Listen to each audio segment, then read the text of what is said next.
Hola a todos, ¿cómo están?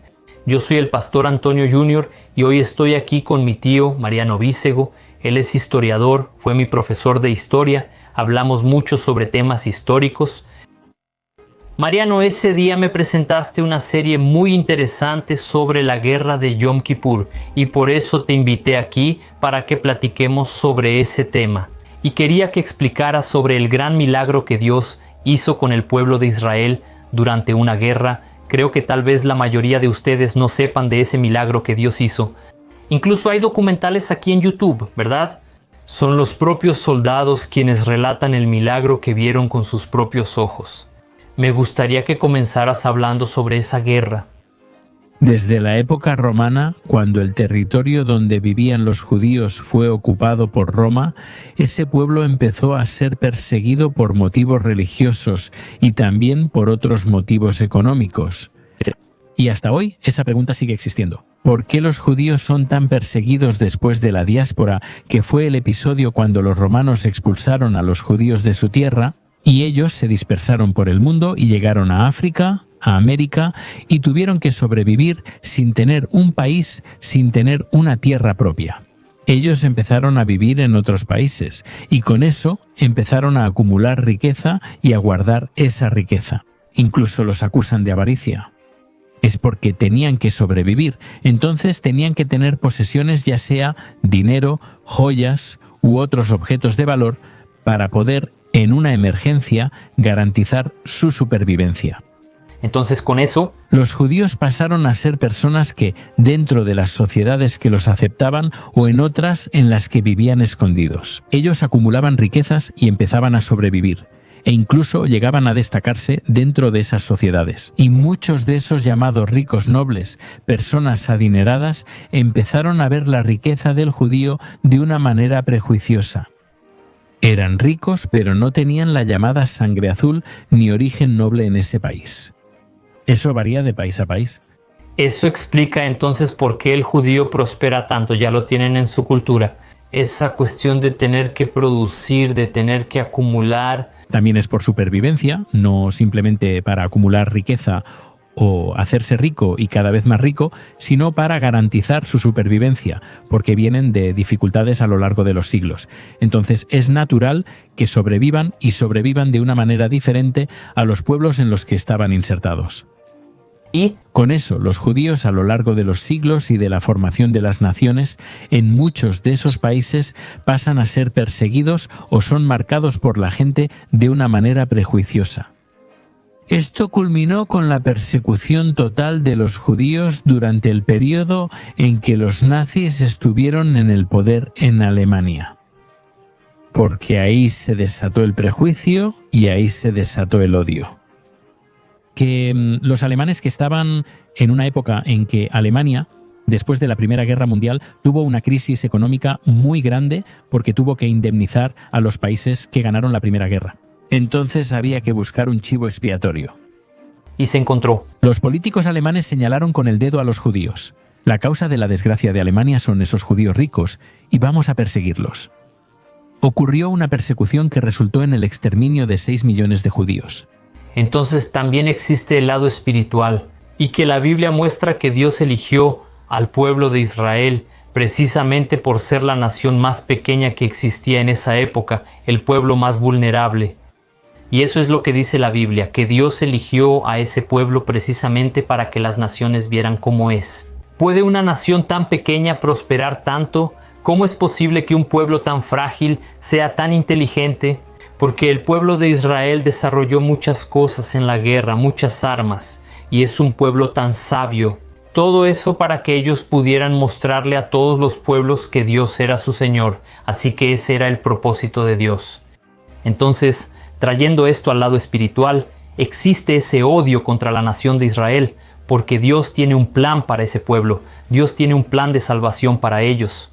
Incluso cuando Jesús vino a este mundo, el propio Jesús se lamentó sobre Jerusalén.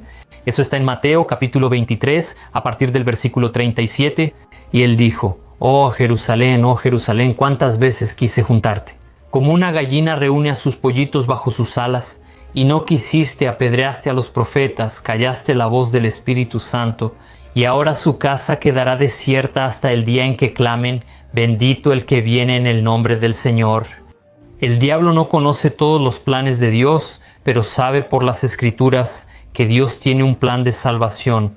Ese pueblo, y será cuando Israel esté totalmente acorralado, entonces cuando ya no haya salida, creemos que será en la gran tribulación. El enemigo, Satanás, la bestia, va a juntar a todas las naciones contra Israel, entonces ellos van a clamar y será en ese momento cuando Jesús va a regresar. Sí hay odio, ¿verdad? En realidad es el enemigo quien lo pone en la mente de las personas, porque sabemos que el príncipe de este mundo no es Dios, es Satanás. Eso fue lo que el propio Jesús dijo, y es por eso que Él se levanta tanto contra ese pueblo. Porque si el pueblo de Israel es totalmente aniquilado, entonces Jesús no regresa, entonces el diablo, él intenta frustrar los planes de Dios, pero sabemos que Dios es soberano, está en control y nadie puede impedir sus planes. Amén. Entonces, Mariano, llegaron los nazis, como mencionaste, con ese odio brutal hacia los judíos e intentaron exterminarlos, pero sabemos que no terminó ahí otra vez. El pueblo de Israel, a pesar de ser un pueblo pequeño, sobrevivió. Ese es el milagro que quiero compartir con ustedes. ¿Qué ocurrió? Me gustaría que explicaras lo sucedido. A partir de ahí, es después del final de la Segunda Guerra Mundial, con la derrota de los alemanes, se creó la Organización de las Naciones Unidas, que es un organismo que se encarga de todos los planetas. En teoría, él se sienta a negociar en la mesa. Una de las primeras imposiciones de la Organización de las Naciones Unidas fue la creación del Estado de Israel, donde los judíos vivían originalmente. Ahí ya vivían otros pueblos en esa región, los palestinos, los musulmanes. Y, en fin, hubo una reacción muy fuerte cuando la Organización de las Naciones Unidas creó el Estado de Israel. El Estado de Israel fue creado en 1948 y luego, inmediatamente, fue atacado por las naciones árabes. Egipto, Siria, Irak y Jordania lo atacaron, que también fueron creados. En esa época, toda esa región, hasta la Segunda Guerra Mundial, estaba controlada básicamente por Inglaterra. Inglaterra y los países ganadores de la guerra, como Estados Unidos y Rusia, tomaron el mapa. Crearon el Estado de Jordania, el Estado de los Emiratos Árabes Unidos, Arabia Saudita, y crearon Irak, Irán, y también crearon el Estado de Israel. Pero esos pueblos árabes no aceptaron y atacaron a Israel, así que Israel nació. Es como si un bebé recién nacido ya tuviera que luchar por su vida. Entonces nació ya enfrentando esa coalición árabe en 1948 y ocurrieron varias otras guerras. Israel fue atacado o atacó varias otras veces hasta la actualidad. Una de las mayores luchas fue la Guerra de los 6 días en 1967. Israel atacó preventivamente a los egipcios, sirios y jordanos antes de que ellos atacaran, porque se estaban movilizando para eso. Y en 1973 Israel tuvo otro enfrentamiento, otra guerra, llamada la Guerra de Yom Kippur. Yom Kippur es un día sagrado para los judíos, el Día del Perdón. En 1973, el 6 de octubre, Israel fue atacado por sorpresa por los egipcios, que cruzaron el canal de Suez e invadieron el desierto del Sinaí, que en ese momento estaba en posesión de los israelíes, mientras que los sirios atacaron por las colinas de Golán, que son las colinas en la frontera de Israel con Siria, que en consecuencia es una posición elevada, militarmente importante. Quien controla las colinas de Golán controla todo Israel. Entonces hubo un ataque sorpresa contra las colinas de Golán y ahí ocurrieron varios milagros. Donde Israel estaba desprevenido. Era el día del perdón, estaban en oración. Mira esto. Y eso es lo que muestra la miniserie Valley of Tears, que te recomendé, después vamos a dejar el enlace, eso es lo que muestra la miniserie. Para quien no entiende mucho del tema, es una excelente puerta de entrada. Después puedes leer más, investigar. Pero ahí ocurrió el ataque sorpresa, el 6 de octubre del 73, y los israelíes tuvieron que arreglárselas. ¿Te imaginas en las colinas de Golán? Casi 2.000 tanques rusos, tanques modernos, T-70 y 2, T-60 y 2 T-54. Son tanques modernos que los soviéticos les proporcionaron a los sirios, a los egipcios, en los aviones tanques, para que destruyeran Israel. Porque Israel se convirtió en el mayor aliado de Estados Unidos, y Estados Unidos por ser una nación de inmigrantes. Es obvio que él tenía muchas Personas importantes, políticos, empresarios, en Estados Unidos son judíos, su familia proviene de pueblos judíos. Entonces, en la creación del Estado de Israel, ellos invirtieron muchos recursos, porque para ellos la misión es una misión divina. Estados Unidos era el mayor aliado de Israel, entonces Rusia, consecuentemente, era la época de la Guerra Fría. Estados Unidos de un lado y la Unión Soviética del otro. Ellos armaron a los árabes, quienes atacaron a Israel. Y el ataque sorpresa llegó a un punto, que si Israel perdía las colinas de Golán, el Estado de Israel dejaría de existir, serían aniquilados por los árabes. Y en un cierto momento de esa batalla, en las colinas de Golán, las fuerzas israelíes se redujeron a solo 3 tanques después de 4 días de combate. Y más de 300 tanques sirios se acercaban a esos 3 tanques. Solo tenían que aniquilarlos. Tendrían acceso al valle e invadirían completamente Israel. Podrían llegar a Jerusalén, Tel Aviv, de una manera fácil. ¿Qué ocurrió entonces? De repente, las tropas sirias, que estaban a poco más de 600 metros de los tanques israelíes, simplemente dieron marcha atrás y se fueron. La victoria en las manos. Y ahí quedó la gran pregunta: ¿por qué los sirios hicieron eso? ¿Por qué no ganaron la guerra? ¿Cuándo podían destruir? era la oportunidad de terminarlo todo. Porque ahí tendrían acceso al valle y desde el valle llegarían a Tel Aviv, Jerusalén, y ahí se acabaría todo. Si las colinas de Golán caían, Israel caería. ¿Qué pasó? ¿Qué pasó después de la guerra? Fueron a entrevistar al comandante de las tropas sirias. ¿Por qué simplemente no destruyeron los 3 tanques y entraron al valle? Él respondió: cuando nos estábamos acercando vimos muchos ángeles volando sobre los tanques israelíes, y una mano vino del cielo, una mano, e hizo la señal para que nos detuviéramos. Entonces, ¿qué querían que hiciéramos? Cuando Dios nos manda detenernos, seguimos adelante. Dimos marcha atrás y nos fuimos. Entonces fue la mano, la providencia, la mano divina que envió a sus ángeles para luchar al lado de los soldados israelíes. Y la señal de que era para detenerse. Ese fue uno de los mayores y más conocidos milagros que ocurrieron allí.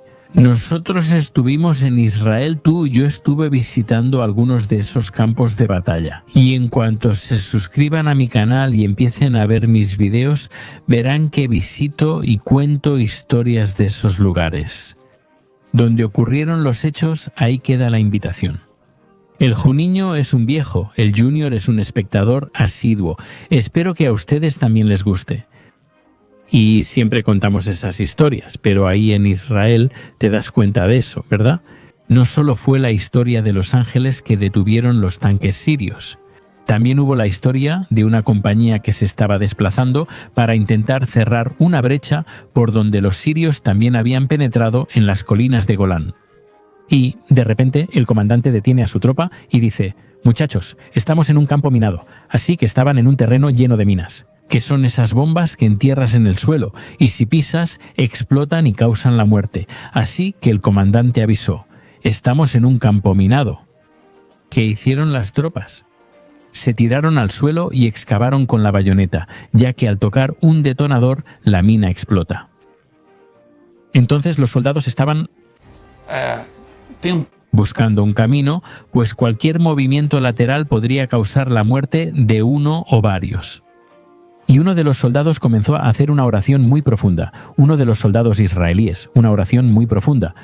Y en medio de esa oración, de repente, vino una tormenta de viento muy fuerte, se convirtió en una tormenta de arena. Entonces los soldados se agacharon y se protegieron del viento muy fuerte. Y, cuando pasó el viento, se había llevado toda la arena que cubría las minas. Las minas estaban todas expuestas. Justo tras la oración de ese soldado, los soldados israelíes lograron salir del campo minado del enemigo. Entonces, es otra historia de otro milagro que también ocurrió en la guerra de Yom Kippur, en las colinas de Golán. Miren esto, amigos, es impresionante. Vieron en las imágenes ahí el poco contenido que hay disponible en internet. Pero ¿no es impresionante cómo Dios libró a su pueblo una vez más? Yo sé que mucha gente termina diciendo, pero el pueblo de Israel hoy está todo desviado, ellos no reconocen a Jesús como el Salvador. Eso es verdad, pero la Biblia dice que es una promesa que Dios hizo. Abraham, a aquellos que te bendigan yo los bendeciré, y a aquellos que te maldigan yo los maldeciré. Entonces Dios tiene una promesa para aquellos que bendigan al pueblo de Israel. Entonces te invito a que en tus oraciones recuerda a este pueblo y pide a Dios que tenga misericordia y abra los ojos de todos para que reconozcan a Jesús como el Mesías. Yo ya asistí a una iglesia de judíos mesiánicos allá en Belo Horizonte, y es maravilloso ver a un judío declarando que Jesús es el Señor. Entonces es un pueblo especial, es un pueblo de Dios, el mismo Jesús era judío, así que Dios tiene promesas para ese pueblo maravilloso. Y realmente es un milagro que los impíos, las personas que no son cristianas, reconozcan la mano de Dios. Amén. Eso prueba una vez más que la Biblia está correcta, eso prueba que los planes de Dios no pueden ser frustrados. Está bien, amigos, espero que les haya gustado escuchar este relato de este milagro. Y si todavía no se han suscrito allá, todavía hay tiempo, vayan al canal de él, lo voy a dejar aquí abajo del video, y eso es todo. Mariano, quiero agradecerte por haberte tomado el tiempo de contar este relato maravilloso. Soy yo quien agradece. Junior, la invitación. Refuerzo la invitación de Junior, suscríbanse a mi canal, espero que les guste, manden sugerencias, manden temas que quieran que abordemos. La próxima vez que vaya a Israel, junto con Junior, quiero ir a la fortaleza de Masada, a la que todavía no he ido. Y voy a contar la historia de la lucha y la defensa de la fortaleza de Masada, que es uno de los episodios bíblicos fantásticos. Y todavía está ahí hasta hoy, cerca de Sodoma y Gomorra, la fortaleza de Masada. Está bien. Dios los bendiga, amigos. Un gran abrazo para todos.